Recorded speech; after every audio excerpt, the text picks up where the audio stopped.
This is the Physical Activity Researcher Podcast, a podcast for researchers of sedentary behavior, physical activity, and sports. Join for a relaxed dialogue about research design, practicalities, and, well, anything related to research. Learn from your fellow researchers useful and relevant information that does not fit into formal content and limited space of scientific publications. And here is your host, researcher and entrepreneur, Olli Tikkanen. All right, so welcome for the podcast, and today we have a visitor, a guest, Matteo Crotti from Liverpool John Moores University. Welcome. Thank you.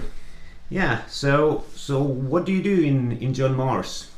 Okay, so I do a PhD. My PhD is about physical activity in childhood mainly, but also about education and how education might affect physical activity levels and behaviors in children. And more another thing that is quite central in my PhD is also calibration of devices to assess physical activity. So these are the main things. All right, so what devices you use to assess the physical activity? Okay, so we use accelerometers, in particular the actigraph, the wrist ones. Even if my calibration study uses, in my calibration I'm using the actigraph both on wrist and hip, because we want to see what is better at recording physical activity levels, what is more accurate, and we also want to answer other questions about these devices and their properties. So you want to find calibration for children for physical activity? Did I understand right? Yeah. So basically, what is done, what we do with these devices is to validate cut points.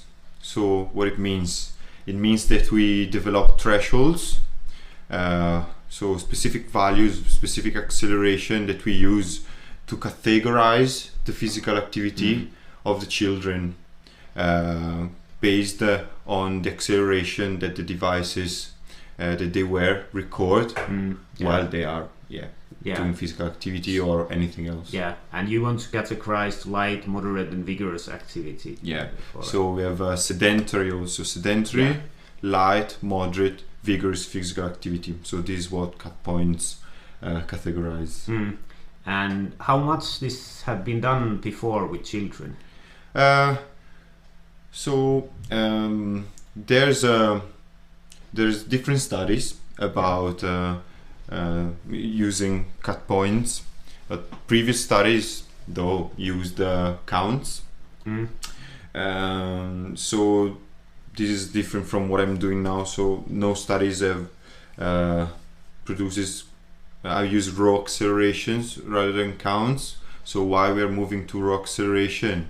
It is because using counts, it is difficult to compare the results from different devices. Because each brand of device has different algorithm to produce these counts. So in research we need to sort of find a way to have for all the devices to get the same results, like not the same results, but like to be all assessing physical activity and sedentary behaviors in the same way, so that we can compare the results from different devices. That's why we're using raw acceleration, because there's no algorithm that might lead to different assessment of physical activity. I'm developing raw acceleration cut points in actigraph devices for children. Yeah, so basically the children have an accelerometer on the wrist, and it's recording the three-dimensional acceleration of the wrist and then you get the raw data with quite a high frequency, and you have a lot of data. What do you do next? Just a simple way. Okay, what we do next is from the three-dimensional acceleration, we get the sum of the three dimensions, so we get one vector, and our devices get the acceleration 100 times per second, so we average those recordings for every second, so we have one acceleration per second. And yeah, we use our cut points to categorize each second and to establish if children in that second they were sedentary, they were doing like physical activity, moderate or vigorous. And you think that 1 second is good because like there's kind of breaks in the movement, and you think this is good selection for children? So basically, in the past, researchers used 60 seconds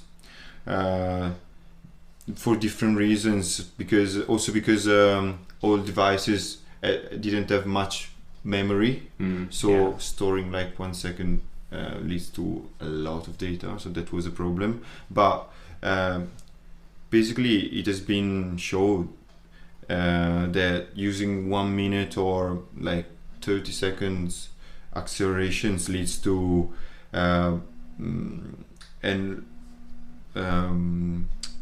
misclassifying a lot of vigorous physical activity, because children tend to move to be really active for a few seconds and then to stop, then to start again. So their physical activity varies so much that in a minute they might be sedentary for a few seconds, they can have vigorous physical activity, then moderate, and if you average those acceleration in 1 minute, you might say that that child was doing light physical activity in that minute, while he was doing vigorous physical activity for a few seconds, and some moderate, some light. So it's more precise, and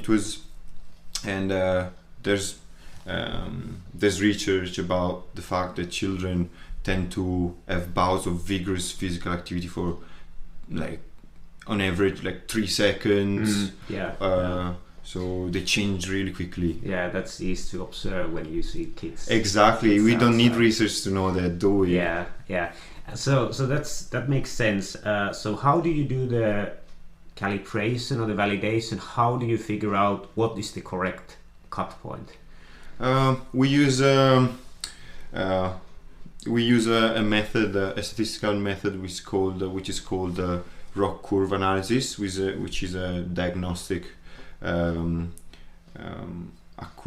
method of diagnostic analysis. So basically, we use the data from physical activity that we observed in children. We categorize them as we categorize the activity level of the children doing these kind of activities, and thanks to the ROC curve analysis we can establish which value, which threshold better distinguish a certain physical activity level, for example light physical activity from moderate physical activity. So we search, thanks to the ROC curve analysis, we find that that the number that better divides a distribution of data which are related to light physical activity and a distribution. Okay, yeah, I'm not an expert with that analysis.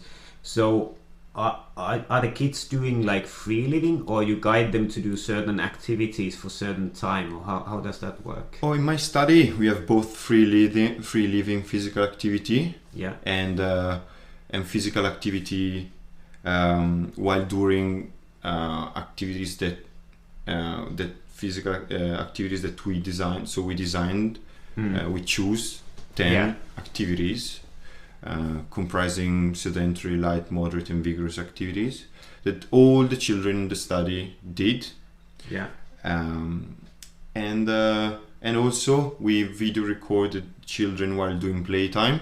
Yeah. So this is one of the strengths of the study, because the children did those activities we selected activities are usually like normal in life of a child, like running, walking, sitting down and coloring, or playing with a tablet, which is now really common. So do I understand correctly that you first observed children doing their life as they do, and then you chose some of the activities from different categories, and then you put them to do in the laboratory, and then you can validate from that data?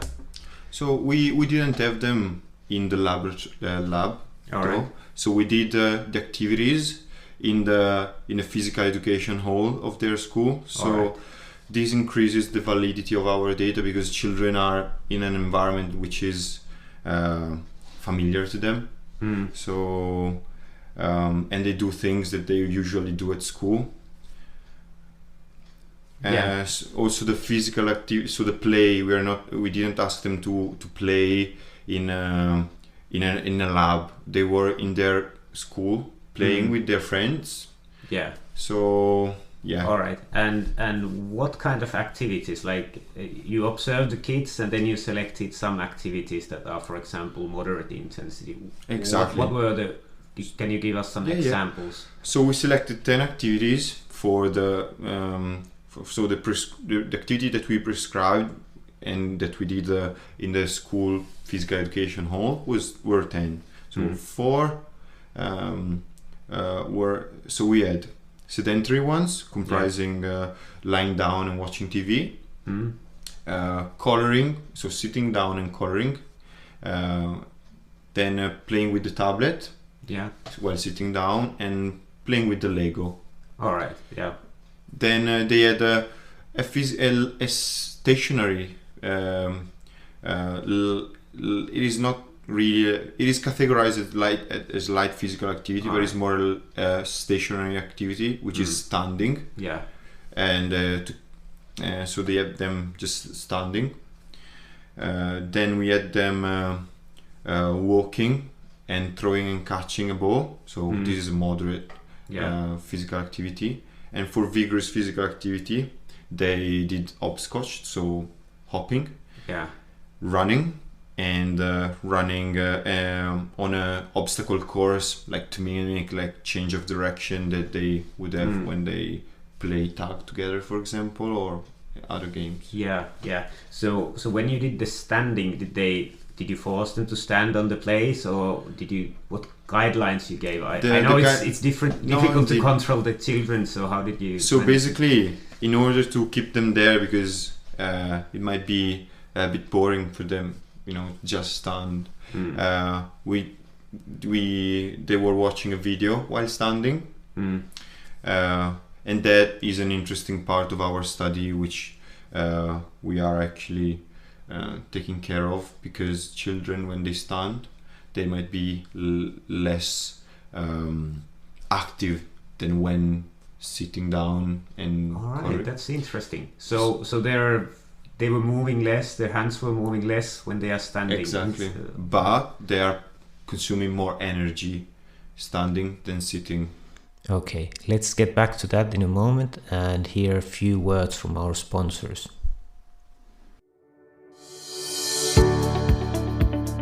This podcast is sponsored by Fibion, a research device that has been shown to be valid in tracking sitting, standing, physical activity and energy expenditure. Furthermore, Fibion has been shown to be valid categorizing physical activity into light, moderate and vigorous intensity. Get scientific validation and learn more about Fibion at fibion.com/research. And you measuring it from the hip and from the wrist? Yes. Yeah. How do you see that? Will you actually get the activity, for example, during the throwing of the ball throwing, that actually the arm is moving quite a bit, probably the hip is moving some exactly. amount.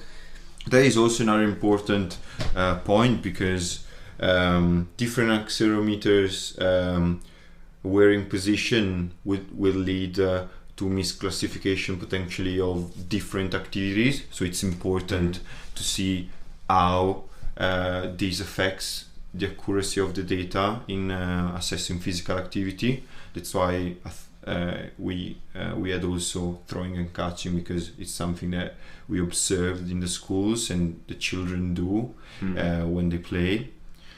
And so we will, in our study, we will also see how IP compared to the wrist monitors would assess physical activity while doing this kind of activity. Using arms. Probably the wrist ones probably are better to get the physical activity of the upper body. And it's probably quite interesting. The compliance is usually not easy, even with adults, and then with children. Like, which Actigraph did you use? Does it have a it is called display? GT9X. All right, so it actually it's has like a display. watch. It looks like a watch. Yeah, I think that really helps compliance, because children are apt to have this special watch on their arm. So generally children were really happy about having this device. Of course, it is well proven that compliance is a big problem in physical activity assessment using these devices, and it seems like it's pretty clear now that IP devices have worse compliance. Because people just forget to put it on, and when after they take it off, because you take off an IP device when you go to bed. You have to take it off. While you can keep a watch on your wrist, that is fine. So you can also assess sleep quality with wrist devices. There is another important aspect. What else? There's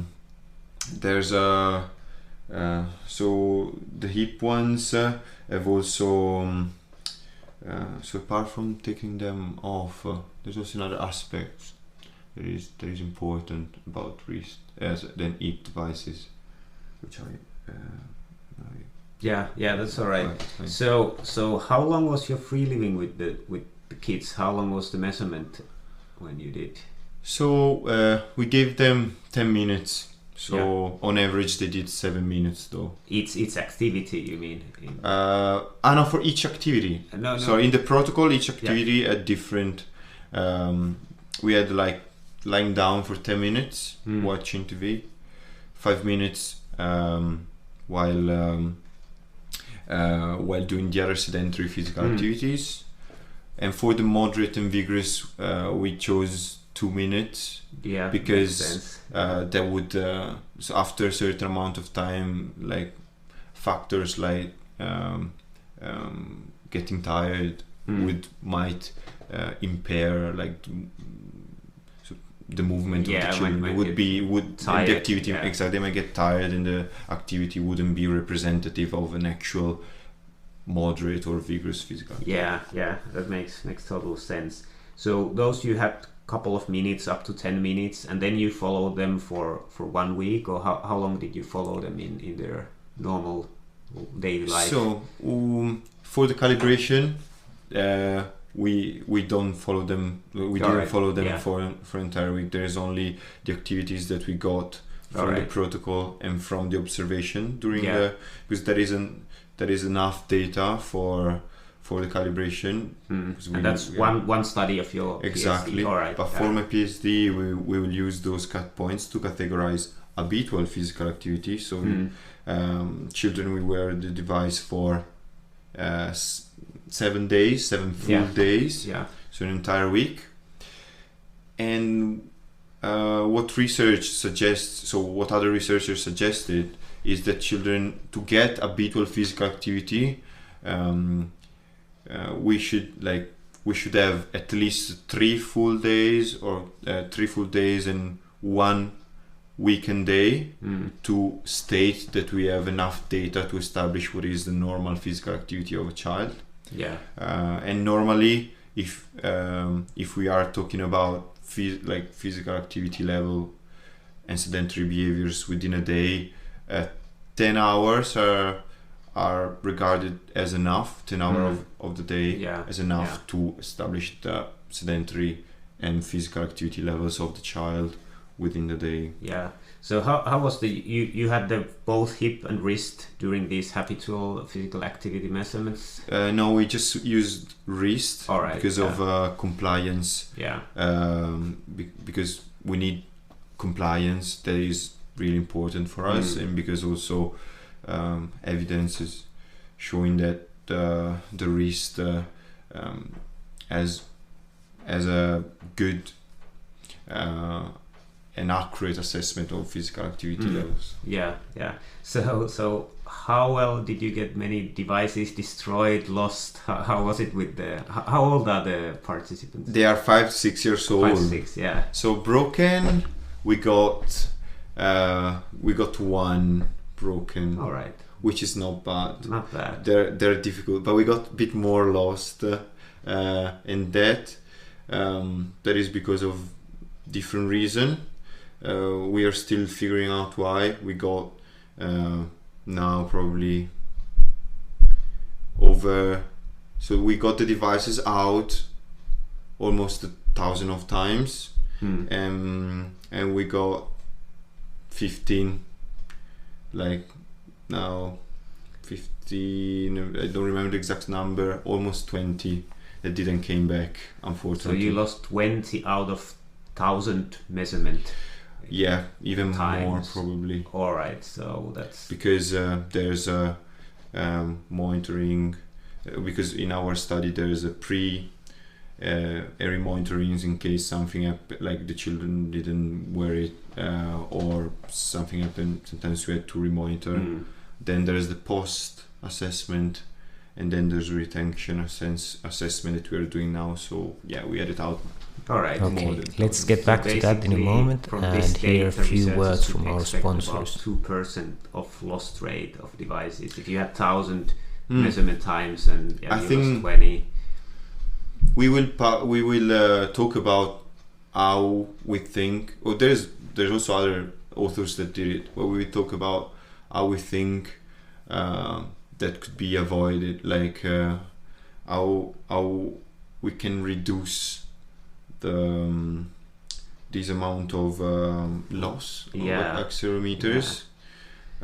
Maybe you can share here. I think it would be interesting for the listeners. They are expensive, so not how to lose them. So one could be having a system in place which like for example giving stickers to the children if they wear it. So you're prizing them for wearing it, not for being physically active, which would be potential bias. So that potentially would could help. And another aspect would be to have a document for the parents explaining why it is important for them to wear it, or a specific ideas about when to wear it and what not to wear it. So information and a good communication with the teacher in the school, that is really important. And something else that is key is probably in case in case you have children that don't want to wear it. Always, like, what we did was never force children to wear it. So being always asking to the children if they want to wear it, and being sure that they know that they're not obliged. All right. Yeah. To wear it, and that if they don't want to, they can always give it back. To the school or to their parents, and and that also I think could help.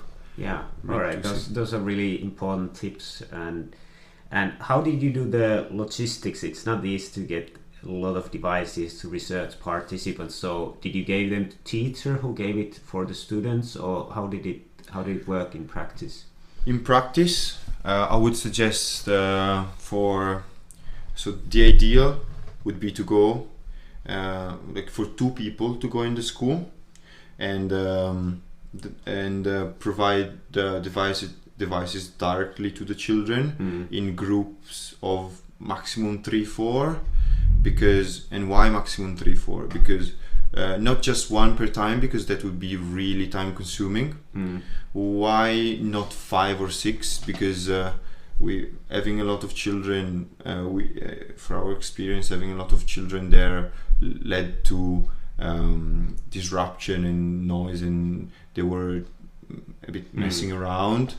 Well, when there are only 3, there's time for everybody to ask questions and to have their opinion, or having a chat with us, and if they're curious about something about the device, or so it's easier to manage 3 all together, and it's good to have a second person to make all the process faster. So preparing the strap, writing the number of the device for the child on the paper, making sure that it goes on the wrist, and write it down which wrist on which wrist they were wearing the device. So my opinion, 2 researchers, 3-4 children outside of the class.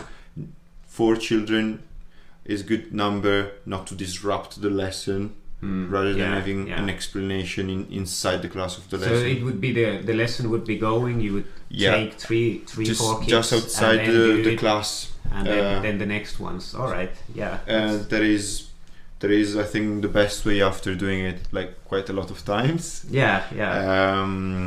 And also making it like a quiz, asking the children, do you remember when we can wear the device and when we can't wear the device?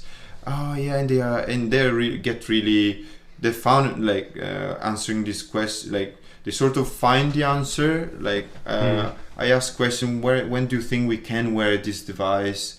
Rather than telling them, just we chat about it together, and I noticed that they found it more fun. They're more engaged and they're more curious about it, and they think about it. So next time they remember, and they will be first telling you, I remember when I can wear it and when I can't. And normally, so they shouldn't wear it when they swim or when they have a bath. So when they are deep in the water, because the device can't stay in the water below 1 meter for more than 1 hour or half an hour. No. All right. Yeah. No, these are very important, because when you have a research paper, there's limited space. So you can't say these things. Yeah. So you don't learn these actually really crucial things, and now most of the people are just learning by doing, and it takes a lot of time. When you actually finish your project, you have learned how you should have done it. So I think this is a great avenue for getting this kind of tips, how to actually do that. And the quiz thing for the kids, it sounds really interesting. And so if you make it a game, and it's always better for both, for everybody. It's more fun for the children, it's less boring for everybody. It's good time for them. And it sounds like you have done 1,000 measurement times. So how many participants you have in total? In total 360. 260. No, 360. 360. And you have, and this is only one part of just one study, because then there has been the calibration study. So if you put all of them together, you probably get to more than 400. So that's why I said that I used the devices more than 1,000 of times. So this all should be done during your PhD time. How busy have you been? I've been busy, but fortunately I had those people around remembering me that there's not just work. All right, that's good. So you have managed like 1,000 measurements with ActiGraph. It takes time to charge them, it takes time to initialize them, then you need to arrange the distribution of the devices, giving the guidelines to children, then getting them back, downloading the data, taking backups. How long does this take before you get actually to analyze the data, like from the beginning? So to actually the time to charge the devices is like around 1 hour and a half. The problem is the docking station to charge the devices have like 6 spaces, slots, 6 slots. So the time that you will take to charge the devices depends on how many devices you have and how many charging station you have. If you have only few participants, like you will be fine in like from 0 battery to 100% in like just 1 hour and a half. So the problem is that I had a lot of accelerometers, like more than 100 per time. Fortunately, I had a good amount of docking station, and also initializing the device is really fast. Again, it is normally 6 or 12 per time gets initialized. I wouldn't suggest personally I would suggest to do 6 per time, because if you plug 12 devices to the computer, sometimes it happens then one doesn't get initialized, it doesn't get connection. So you don't know which one doesn't get connection, so you have to take all the devices off the 6 slot docking station and put them back again. So I would rather plug 1 device per time, double check that the computer got it. So being a bit patient about plugging them. And then it takes it takes literally like 3 seconds to initialize the devices. I think I have met the same problem, because you don't see the ID number when they are put in the charger dock, so that's why you need to. I think it would be important to see an ID number from the outside, like even when they are plugged. To see. Of course, you see the number on the computer of the device, but you don't see it on the device when they're plugged. And so it doesn't show which slot is it in. So it could either be that you know which slot is it in, or the ID would be in different place. So that would be good, like for the people designing the devices to know, like to make this detail like a bit more clear. It actually saves time. It would have saved me some hours actually. It's small things that cause the headache in a way. The thing though that takes more time is organizing your devices. Then when writing down which devices you're using, making sure that everything is in order, that nothing gets lost, who got what device, and reporting those data and tidying those data on folders. So it takes more time to make sure that everything is tidy than the actual charging and initialization. Okay, let's get back to that in a moment and hear a few words from our sponsors. This podcast is sponsored by Fibion, a research device that has been shown to be valid in tracking sitting, standing, physical activity and energy expenditure. Get scientific validation and learn more about Fibion at fibion.com/research.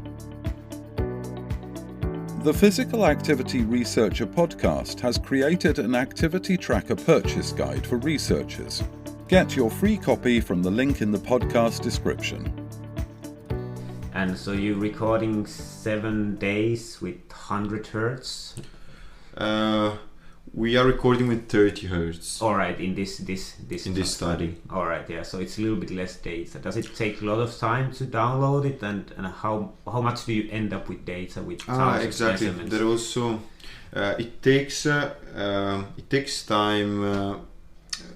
Basically, on how much. Sort of to download it around depends on the computer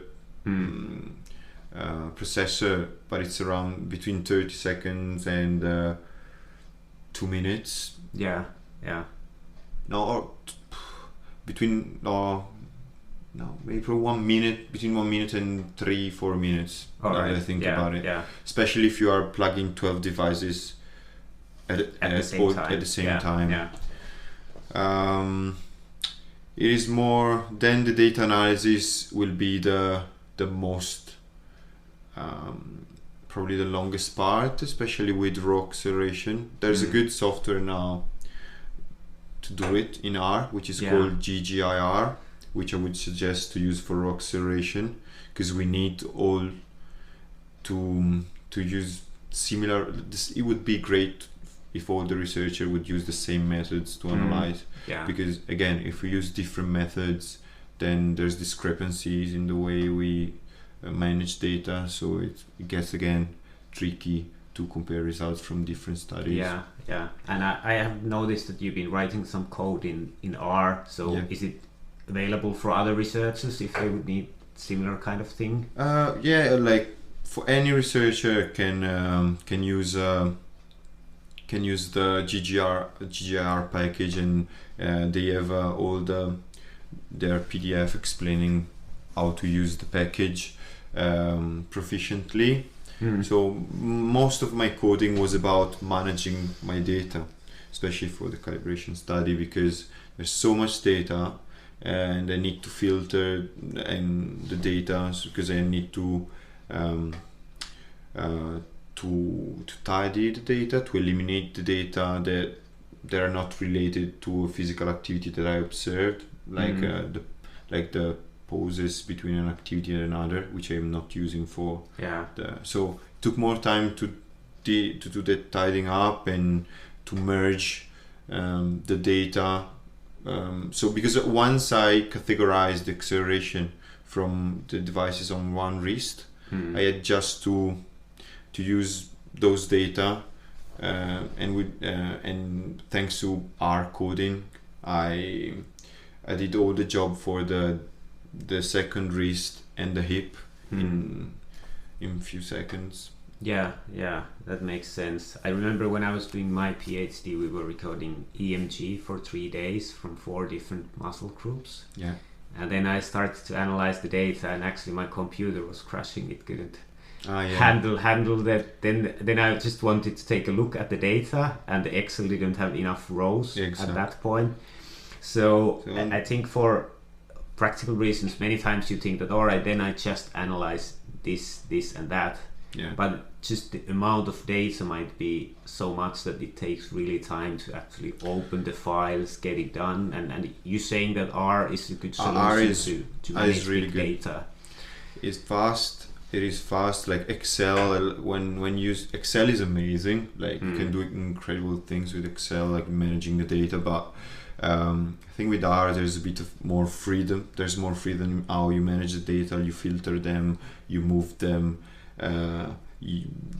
There's a particularly there's some packages like Tidyverse, which I would really suggest to use.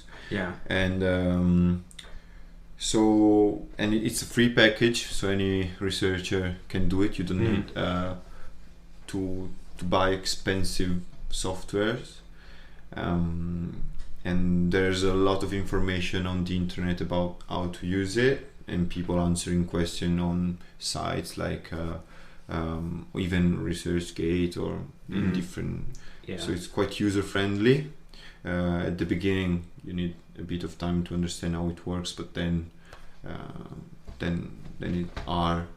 it's really fast for managing data. Sometimes I had 1 million of rows in R to merge or to select or to filter, and I did it without any problems.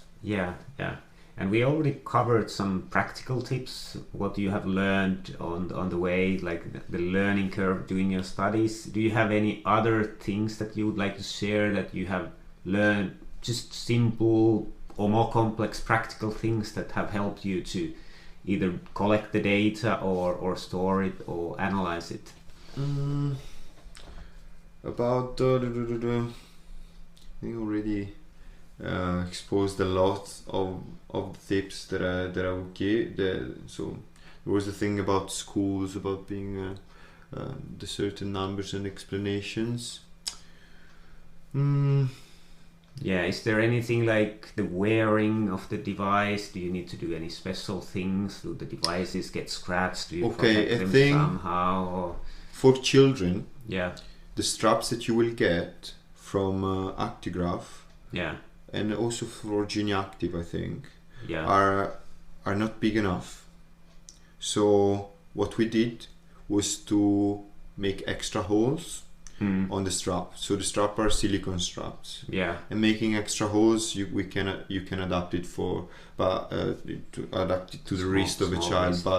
But children at that age, so 5, 6, also 7 years old, might have a wrist that is so small that any strap that you buy from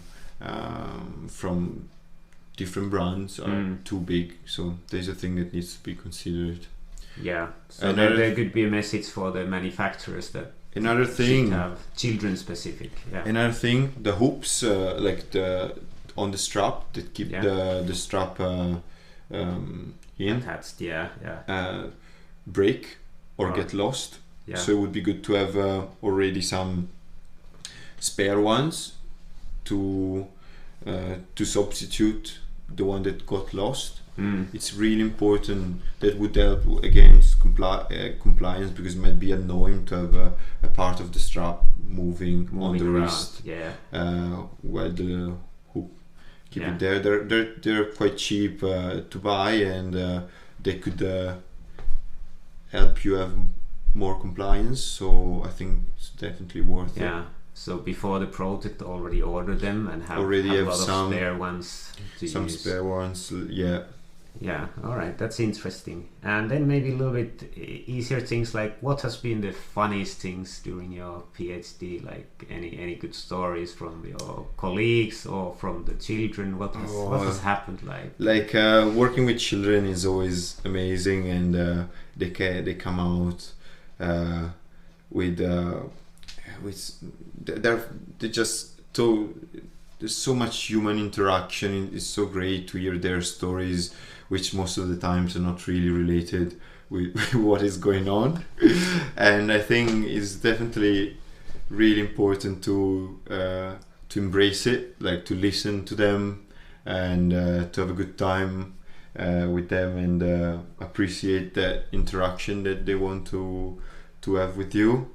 And sometimes and also it has been also funny to learn from them some expressions, like in a school they were saying all the time, when I was saying easy, they were saying easy peasy lemon squeezy, and it was so funny. They were saying it every time.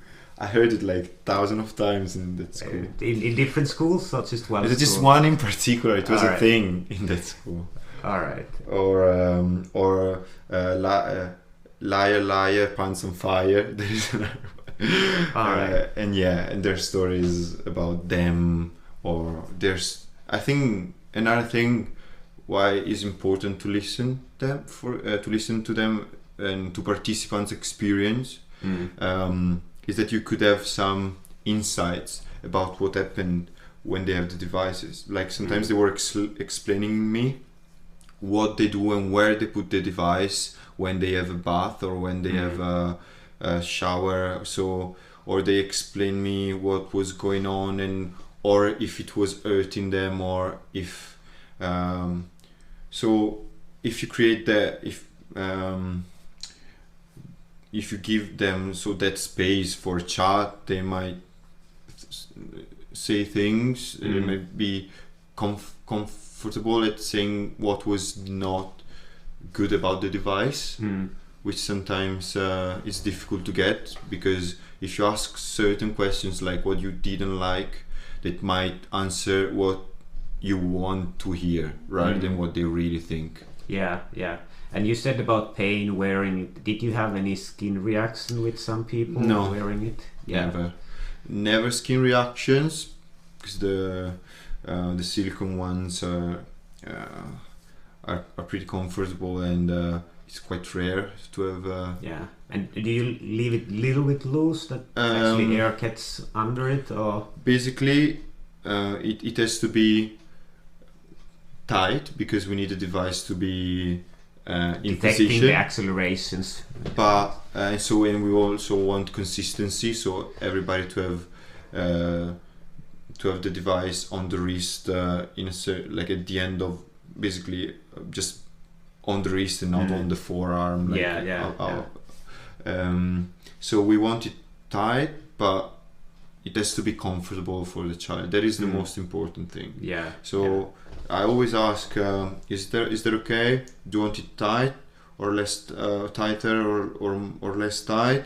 And secondly, also I think it's really important to tell them that if they think that it's itchy or that it is painful or they have any problem, it is fine to tell, like, straight away to an adult and see, or make it looser, make it tighter or whatever, because it might happen that they wait so long before telling an adult that it's painful that then there could be a problem. For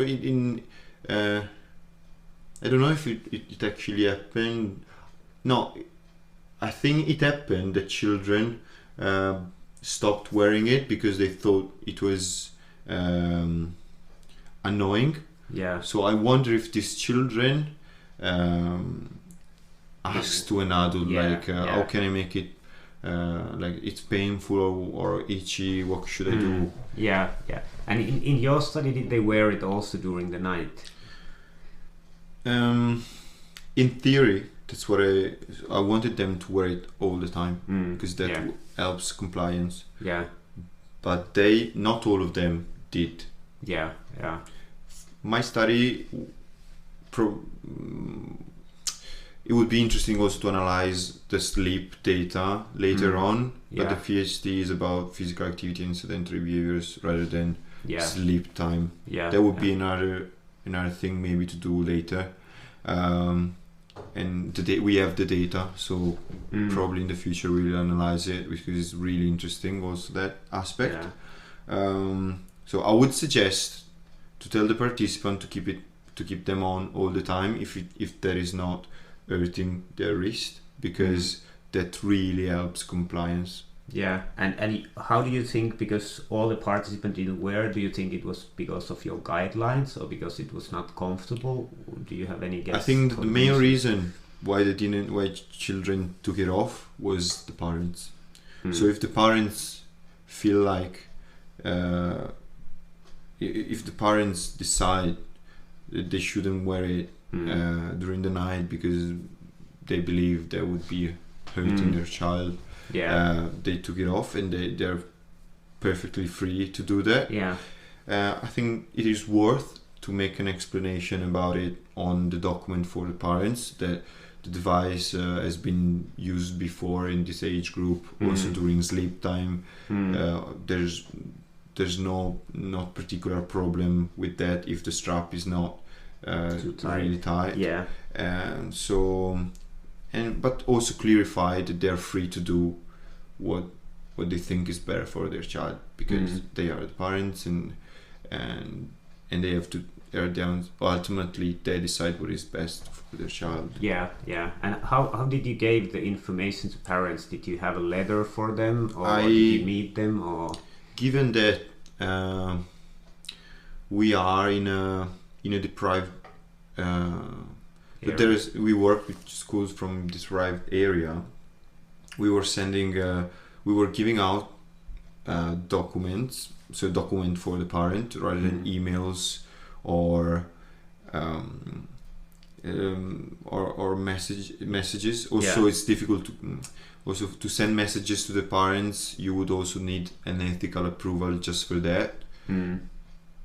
But you gave the child a letter to be given to parents. The letter is better to give the letter to the teacher. All right. And to ask the teacher to what is the best strategy for the teacher, what the teacher thinks is the best strategy to give the document to the parent. So it's always, I think it's always important to get that sort of conversation with the people participating in the project, especially in particular the ed teacher and the teacher in the schools.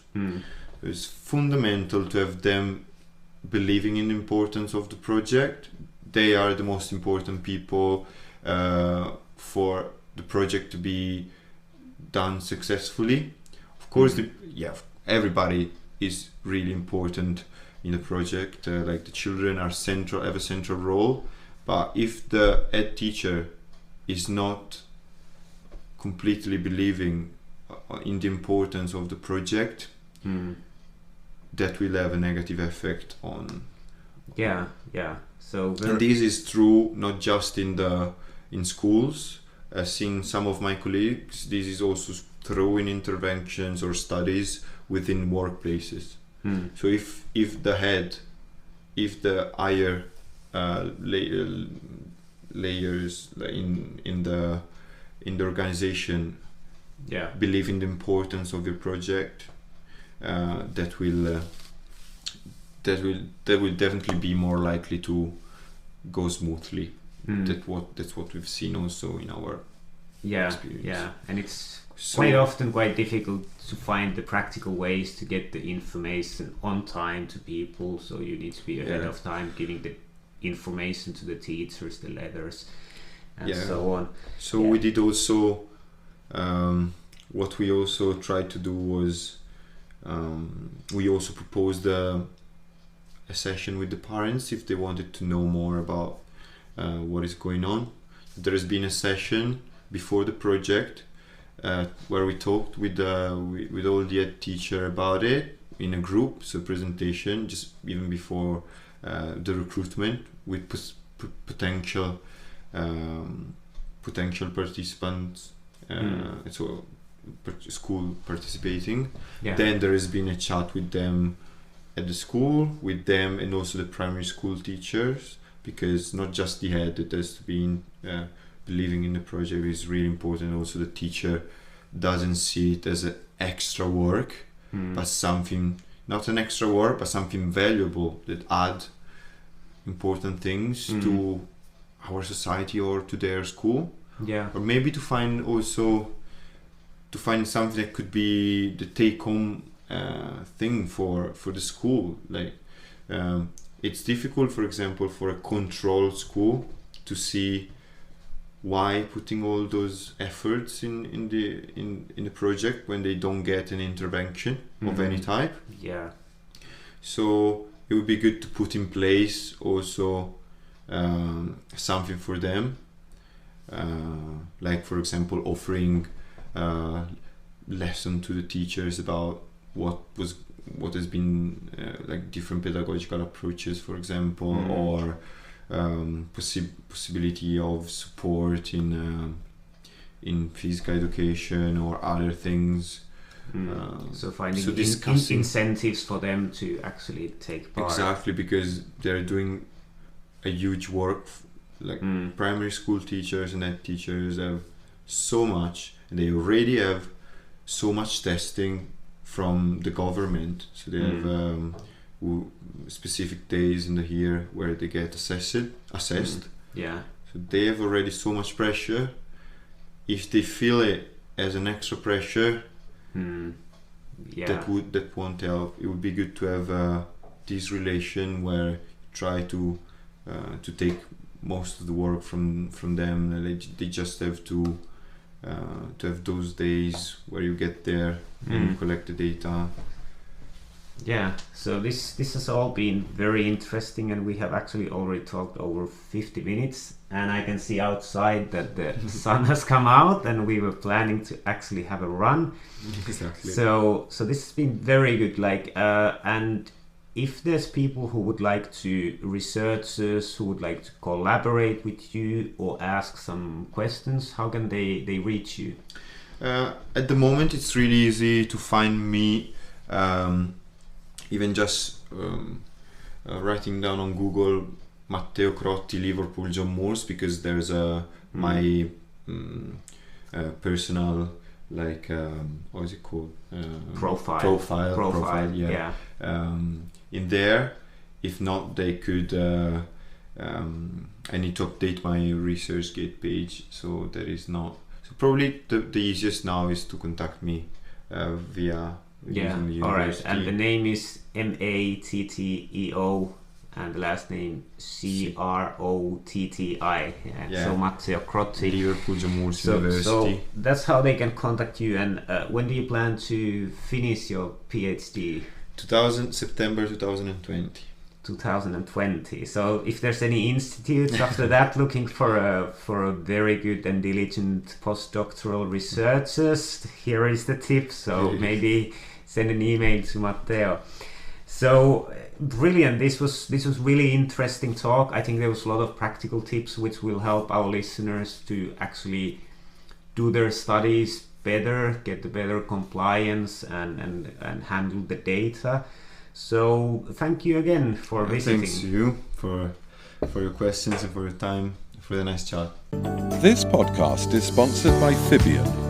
Get scientific validation and learn more about Fibion at fibion.com/research.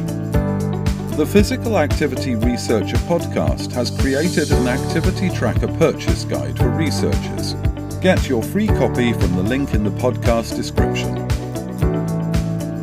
Thank you for listening to the Physical Activity Researcher Podcast.